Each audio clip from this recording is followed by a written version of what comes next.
এখনো আমাদের কারো কথা শুনবে না রে বাবু। তোর ভাইকে তো জন্ম থেকে দেখছিস। তাই বলে আমরা কি সবাই মিলে হাত পা গুটিয়ে বসে থাকবো? আর ছেলেটার বাড়ি থেকে চলে যাওয়া বসে বসে দেখবো? না না, এখন ওকে আটকাতে গেলে উল্টো বিপদ হবে ধৃতি। তোমরা তোমরা কেউ এটা নিয়ে ওর সঙ্গে ডিরেক্টলি কোনো কথা বলো না। ও যতক্ষণ নিজে না এই ব্যাপারটা নিয়ে কোনো কথা বলছে, আমরা আমরা সেধে এ নিয়ে ওকে কেউ কিচ্ছু বলবো না।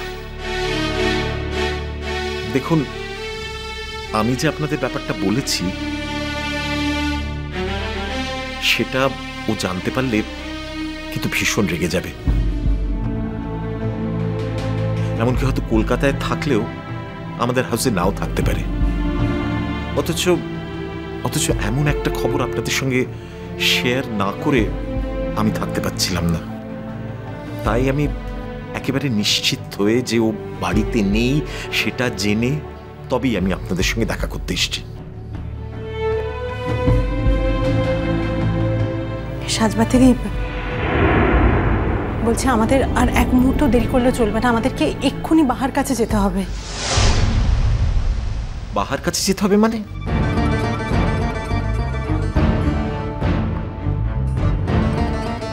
বাহা কোথায়? বাড়িতে নেই?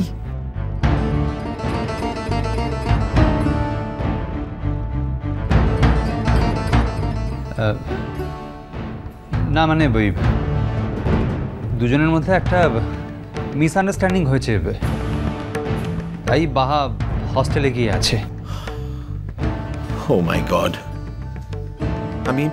আমি ঠিক এইটাই গেস করেছিলাম। মিসআন্ডারস্ট্যান্ডিংটা নিশ্চয়ই কমলিকাকে নিয়ে। আমি একটা কথাই বলতে চাই, হয়তো খানিকটা স্বার্থপরের মতোই বলছি, কোনো শর্তে আমি অর্চিকে হারাতে চাই না।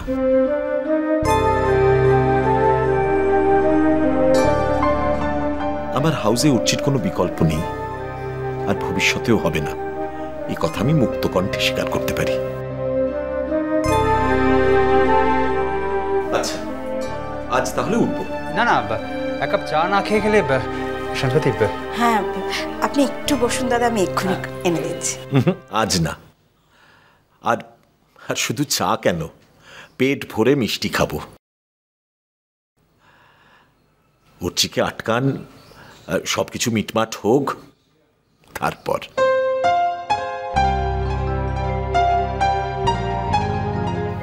আসি তাহলে। অনেক আশা নিয়ে যাচ্ছি, কিন্তু যে যেভাবেই হোক অর্চির যাওয়াটা কিন্তু আটকানো যাবে। আপনি ভাববেন রঞ্জনবাবু, আমরা লাস্ট অব্দি চেষ্টা করব। আমাদের বাড়িটা আমরা কিছুতেই ভাঙতে দেব না, তার জন্য যা করতে হয় তাই করব।